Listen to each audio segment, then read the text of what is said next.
আসসালামু আলাইকুম, welcome to রিতালি creation. চলে এলাম ছোট্ট একটি ব্লগ নিয়ে আপনাদের সামনে।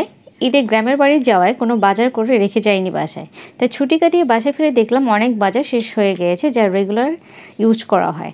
তাই চলে গেলাম স্বপ্ন সুপার শপে। এখানে এসে দেখছিলাম কী কী নেওয়া যায়। তাছাড়া কিছু কিছু জিনিস আমরা আগেই লিস্ট করে রেখেছিলাম যা লাগবে। তারপর আমরা ঘুরে ঘুরে এই জিনিসপত্র নিচ্ছিলাম। এর মধ্যে দেখলাম মোমো কর্নার, যদিও স্বপ্ন এটা অনেক আগে থেকেই চালু করেছে, বাট আমি কখনো ট্রাই করিনি। তাই আজকে ভাবলাম ট্রাই করে দেখি খেতে কেমন। স্বপ্নের মোমো খেতে কেমন তা জানতে হলে অবশ্যই আমার পেজে চেক করে নেবেন, কারণ আমি আগেই পোস্ট করে দিয়েছি। এরপর বাজার করা শেষ হলে চলে এলাম বাসায়। তো চলুন আপনাদের সাথে শেয়ার করি স্বপ্ন থেকে কী কী নিয়েছি আজকে।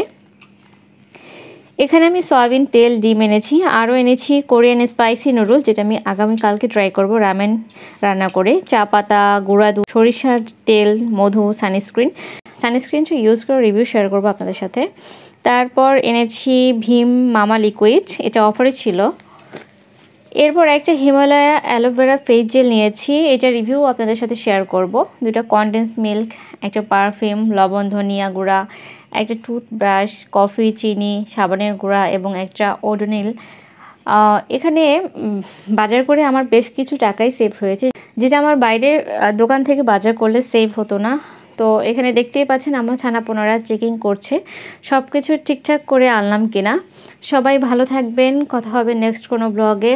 আল্লাহ হাফেজ।